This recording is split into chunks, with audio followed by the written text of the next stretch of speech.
Sunjata Keita du prince paralysé à l'empereur du Mali, l'histoire légendaire qui a changé l'Afrique.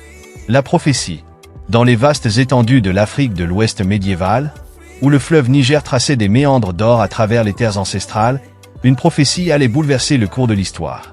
Le royaume de Kangaba, berceau de la future grandeur du Mali, s'éveillait chaque jour au son des tam-tams et aux voix mélodieuses des griots, gardiens de la mémoire et des traditions. Le roi Naré Magan Konaté, souverain respecté du pays mandingue, reçut un jour la visite d'un chasseur de vin. Cet homme mystérieux, dont le regard semblait traverser le voile du temps, fit une prédiction qui allait résonner à travers les siècles. Ô roi, tu épouseras une femme laide et bossue, mais de cette union naîtra un fils qui deviendra le plus grand souverain que l'Afrique ait jamais connu.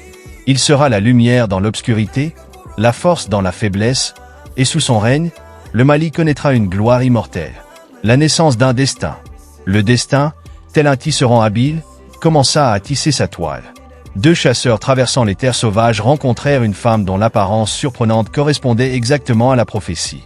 Sogolon Condé, surnommé Sogolon la Bufflonne en raison de sa force extraordinaire et de son apparence peu commune, était cette femme promise par les oracles. Son histoire était déjà légendaire. On racontait qu'elle avait vaincu un buffle mystique qui terrorisait son village, héritant de ses pouvoirs surnaturels. Malgré sa laideur, une bosse prononcée, des yeux étrangement disposés et une peau marquée de pustules, le roi Naré Magan n'hésita pas.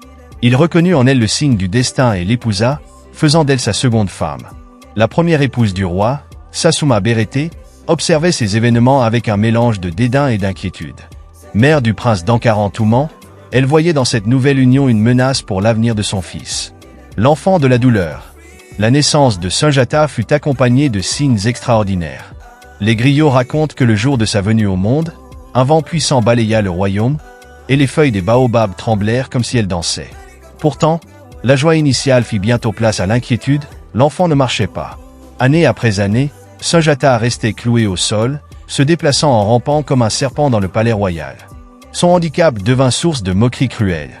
Les enfants du village l'appelaient Mari Jata, le lion paralysé, un surnom qui plus tard prendrait une signification toute différente. Mais si ses jambes refusaient de le porter, son esprit, lui, volait comme un aigle. Il développa une intelligence remarquable, absorbant les enseignements des griots avec une soif insatiable. Il apprit l'histoire de son peuple, les secrets des plantes médicinales et les arts de la diplomatie, tout en supportant stoïquement les railleries quotidiennes. Le miracle du baobab. L'événement qui allait changer le cours de son destin survint un jour où sa mère, Sogolon, pleurait de ne pouvoir cueillir des feuilles de baobab pour préparer le repas. Les servantes de Sassouma Bérété avaient intentionnellement cueilli toutes les feuilles à portée de main, laissant uniquement celles des plus hautes branches. Ce jour-là, quelque chose se brisa en Sunjata. La vue des larmes de sa mère éveilla en lui une force dormante. Il demanda qu'on lui apporte une barre de fer, si lourde que 10 hommes peinaient à la soulever. Sous les yeux ébahis de la cour rassemblée, il saisit la barre, dans un effort surhumain, se mit debout. La barre de fer se tordit entre ses mains comme une simple brindille. Mais Sunjata ne s'arrêta pas là. D'un pas d'abord chancelant, puis de plus en plus assuré, il marcha jusqu'au baobab. Avec une force titanesque, il déracina l'arbre entier et le déposa aux pieds de sa mère, déclarant « Mère, tu n'auras plus jamais à pleurer pour des feuilles de baobab. » L'exil et les épreuves. La démonstration de force de Sunjata ne fit qu'attiser les craintes de Sassouma Bérété. À la mort du roi Naré Magan, elle manéuvra habilement pour placer son fils d'Ankaran Touman sur le trône, forçant Sunjata, sa mère et ses frères et sœurs à l'exil. Pendant cette longue année, ils errèrent de royaume en royaume. Chaque étape de leur voyage fut une leçon, chaque épreuve une opportunité d'apprentissage. À Mema, Sunjata apprit l'art de la guerre auprès du roi Moussa Tunkara. Au Ouagadou, il étudia la diplomatie et l'art de gouverner. Dans le royaume de Tabon, il découvrit les secrets de la métallurgie et de la forge, art précieux pour la fabrication des armes. Mais l'exil n'était pas sans danger. Des assassins envoyés par ses ennemis tentèrent plusieurs fois de l'éliminer. Sa propre sœur, Nana Triban, déjoua un complot en découvrant du poison dans un plat qui lui était destiné. Ces expériences forgèrent son caractère, transformant le jeune prince en un guerrier accompli et un leader charismatique. Le retour du lion. Pendant l'absence de Sunjata, le royaume mandingue était tombé sous la coupe du terrible Soumoro Kanté, le roi sorcier de Sosso. Sa cruauté était légendaire. On disait qu'il décorait son palais avec les crânes des rois vaincus et qu'il possédait des pouvoirs magiques redoutables. Le peuple mandingue, se souvenant de la prophétie, envoya des émissaires à la recherche de Sunjata. Quand ils le trouvèrent enfin, il avait déjà constitué une puissante armée, forte des alliances nouées pendant son exil.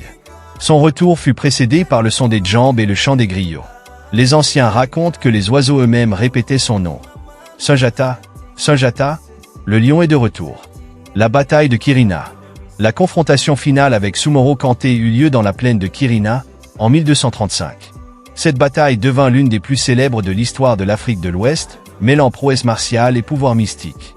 Sunjata découvrit le secret de la vulnérabilité de Sumoro grâce à sa sœur Nana Triban, qui avait été forcée d'épouser le roi sorcier. Le point faible de Sumoro résidait dans une flèche spéciale, fabriquée avec l'ergot d'un coq blanc et enveloppée dans les cheveux blancs d'une vieille femme. La bataille dura 3 jours et 3 nuits. Les griots racontent que la terre tremblait sous les sabots des chevaux, que le ciel s'assombrissait sous les nuées de flèches. Sunjata, monté sur son célèbre cheval blanc, dirigeait ses troupes avec une maestria incomparable. Le moment décisif survint quand Sunjata décocha la flèche fatidique, transperçant le bouclier magique de Sumoro. Le roi sorcier, comprenant sa défaite, disparut mystérieusement dans une grotte, marquant la fin de sa tyrannie. L'Empire du Mali. La victoire de Kirina marqua le début d'une nouvelle ère. Sunjata unifia les différents royaumes sous sa bannière, créant l'Empire du Mali. Son premier acte fut la proclamation de la Charte du Mandé, un document révolutionnaire pour son époque. Cette charte, transmise oralement de génération en génération, établissait les principes fondamentaux de la société. Le respect de la vie humaine, le droit à l'éducation, l'intégrité du corps, la lutte contre la famine et l'esclavage par razzia, la liberté d'expression et d'entreprise. Sunjata organisa l'empire en provinces, chacune dirigée par un clan spécifique. Il établit un système de justice basé sur les traditions ancestrales tout en introduisant des innovations importantes. Les routes commerciales furent sécurisées, permettant aux caravanes de traverser l'empire en toute sécurité. L'âge d'or du Mali. Sous le règne de Sunjata, l'empire du Mali devint l'un des plus vastes et des plus riches du monde médiéval. L'or du bourré et du bambouk alimentaient un commerce florissant qui s'étendait jusqu'en Europe et au Moyen-Orient. Les villes de l'empire devinrent des centres de savoir et de culture. Les manuscrits de Tombouctou, dont certains nous sont parvenus, témoignent de la richesse intellectuelle de cette époque. Les arts florissaient, la musique, la poésie, la sculpture sur bois et le travail du métal atteignirent des sommets de raffinement. Sunjata encouragea l'agriculture et l'artisanat. Il fit creuser des puits, construire des greniers publics pour prévenir les famines, et établit un système de rotation des cultures qui augmenta considérablement la production agricole. L'héritage. La mort de Sunjata, survenue selon les traditions alors qu'il se baignait dans le fleuve Sankarani, marqua la fin d'une époque mais pas celle de son influence.